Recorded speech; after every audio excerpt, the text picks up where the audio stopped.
Good afternoon, everyone. My name is Larry Flowers. I'm the Public Information Officer for Murfreesboro Police Department.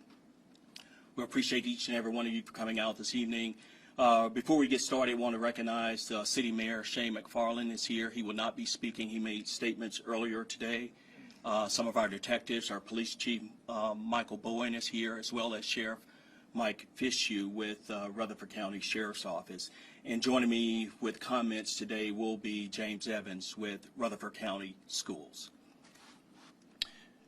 Let me first begin by saying it's a sad day for our community.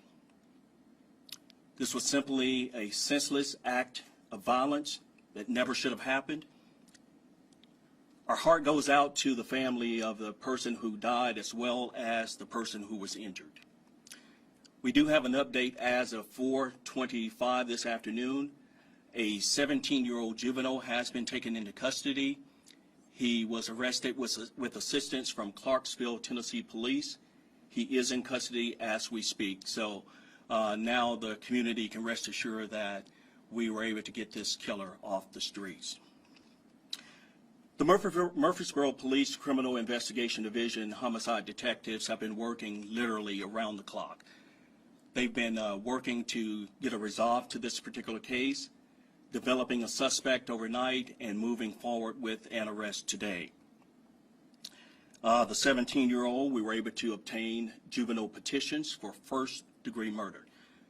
He will be charged with first-degree murder, and he will have to appear in Rutherford County Juvenile Court. This person has proven he is dangerous.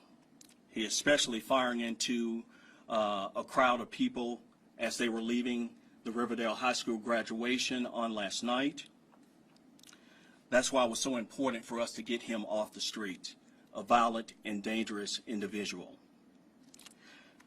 We do want to identify the deceased person. He's been identified as 18-year-old Hassani Brewer. That's 18-year-old, and I'll spell that for you, Hassani-Brewer.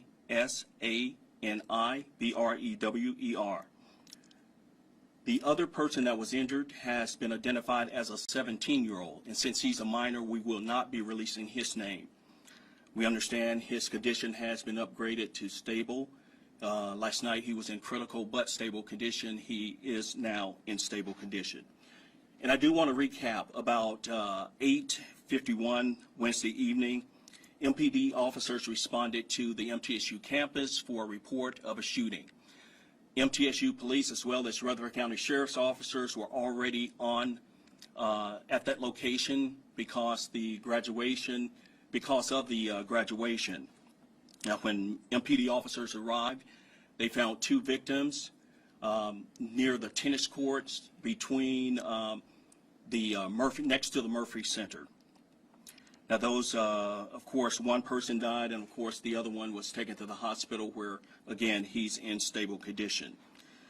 The preliminary investigation shows that the two victims, the two victims got into an altercation.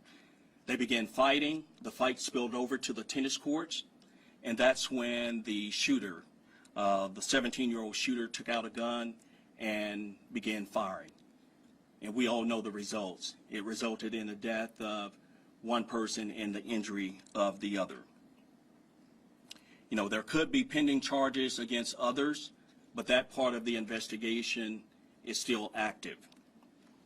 Now, MPD is working closely with MTSU, the Rutherford County Sheriff's Office, the Tennessee Highway Patrol, MTSU University, as well as MTSU Police. They all assisted us in this endeavor. Last night, the Sheriff's Office had K-9s. We had our K-9s on the scene searching for the suspect.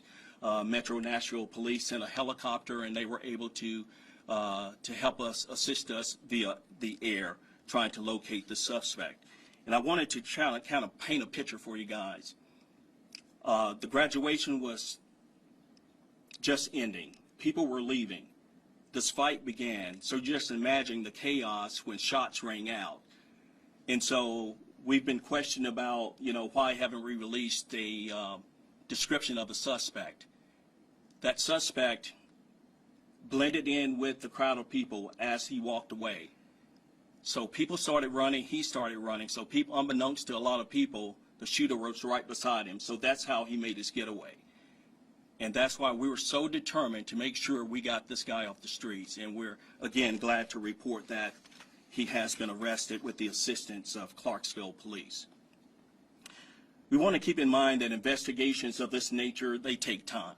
And we just ask for the patience of you, the media, the patience from the public, to make sure that you give us an opportunity to conclude this investigation. Do want to add that this is not Murfreesboro. We are better than this. We are better than this. But the public can rest assured that we will get to the bottom of this, find out what the motive that led up to this fatal shooting and the injury of another person. And that's why we worked extremely hard to get this person identified and to get him into custody. And as always, incidents like this is just a reminder of how close-knit this particular community is. And in the end, we will be stronger together. I'll take a few questions later, but now I would like James Evans with Rutherford County Schools to come up and give an update as well. Thank you. I'm James Evans. I'm the Communications Director for Rutherford County Schools. The first thing that we'd like to express is our gratitude for law enforcement. As Mr. Flowers expressed, multiple law enforcement agencies worked together very quickly last night. We were personally on the scene throughout the night last night trying to get answers, and we just appreciate how quickly everyone moved. The school was closed today as a precaution and to give law enforcement time to complete their investigation. The school will remain closed tomorrow for students. It is reopening for faculty and staff. We're going to have some counselors on hand to help work with staff members to prepare for students returning on Monday. We have kept parents informed each step of the way as we had information. As far as we've had questions today as which of these people were students, I'm going to explain some of that now. The shooter was not a student of the school. My understanding is he is a former student of the school, but he's not a current student. The deceased is also a graduate of the school, but not a current student, but is a graduate. And then the person who was injured is a student at the school. He is a junior currently at the school. And that's the information that we can release about that. There are minors involved, so we can't release names. I do understand there's been a community vigil plan for tonight. I'm sure you all are interested in covering that. But that has to come from the family, of course, and we are very supportive of their efforts. Like I said, we'll have the school reopened on Monday. We plan to have many counselors. We've also had questions today about the other graduation that we have tonight, Blackman High School. We believe this was an isolated incident. We don't expect violence tonight. We are having additional officers there tonight just as a precaution. But otherwise, the school is planning to have a nice ceremony for their students. They've earned the graduation, of course, and so they are carrying on with their plans tonight. Can I answer any questions before Mr. Flowers comes back up? Around how many additional officers do you expect to have there? I don't have an exact number. We don't usually release that, though, just because of it's part of the safety plan. Any other questions? Can we get the spelling of your name and title, please? Sure. James, just like it sounds. Evans is E-V-A-N-S. I'm the Communications Director for Rutherford County Schools. Any others? Okay, Mr. Flowers.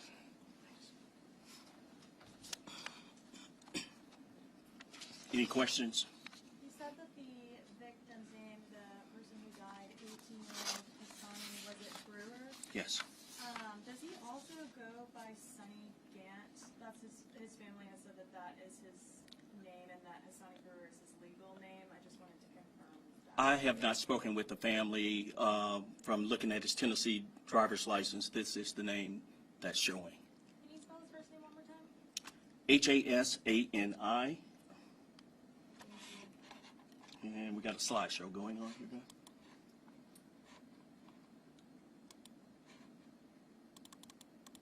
Apologize about that. And the suspect, how did you develop that person as the suspect? How did you know?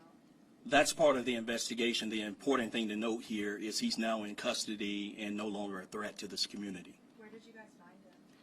Again, as I mentioned earlier, he was located in Clarksville, Tennessee. Can you elaborate more on what the relationship was between the two victims and or the shooter? Did the two victims play football together? Did the shooter play anything like that? Jason, again, all of that type of information our detectives are trying to sort out at this moment, and so I would be hesitant to try to give a relationship between them. We're focusing on making sure a violent criminal got off the streets, and that's what we ended up doing, arresting this person. How pivotal was surveillance video from the campus to your investigation? Anytime you have an incident like this, our detectives leave no stone unturned. They search the area looking for video, looking for any evidence that could aid them in the investigation. You know, they even talk to witnesses to see if witnesses had video. So, of course, anytime we have an investigation of this nature, video and any other evidence we collect is vital. Was the suspect armed when you found him? Again, that will be part of the investigation. We can't reveal everything because it is an active and an ongoing investigation. And was he arrested without incident?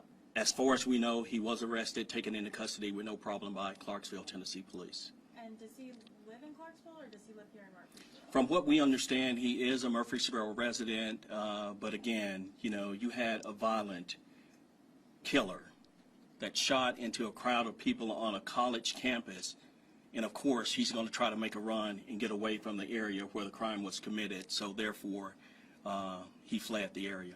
Did he have connections in Clarksville or family? Just trying to get an idea of why he would go to Clarksville and where he could. I'm afraid you will have to ask him or his family that. We are not ready to reveal what type of relationship or where he was in Clarksville, but the important thing to note here is this violent killer is off the streets. Were the two victims and the suspect, were they here for the graduation? There was a graduation ceremony going on campus. We don't know of any other event, so you would assume they were there for the graduation. We really appreciate it, guys. Scott? Could this go to be certified as an adult case, or what can you tell us about when you go to court? Well, Scott, as you know, anytime we file a juvenile petition, that situation has to play out in court, and that will be up to the judge to decide if they want to have a hearing to try him as an adult. But now that he's been arrested, that will be up to the court to decide whether he will be tried as an adult. We just have first-degree murder petitions on him, and he would have to answer to those charges, whether he's an adult or a juvenile. Do we know if the shooter owned the gun? Again, that will be part of the investigation. You know, the ownership of the gun is not important right now. Again, what's important is we got a violent criminal off the streets. And whenever he fled, was it by foot? Did he get in a car? Did he drive away? Again, as I mentioned earlier, he blended into a crowd of people that were running because they heard gunshots. So however he escaped the area, we know he left on foot, but from there, we're not certain. And did any of them know each other? I mentioned that earlier in the release, that both victims as well as the suspects all knew each other. Do you guys have anything to share about their relationship or maybe history that could have led to this point? That will be part of the investigation. Has been in trouble before in the rap sheet, you know? At this point, we're not ready to talk about backgrounds.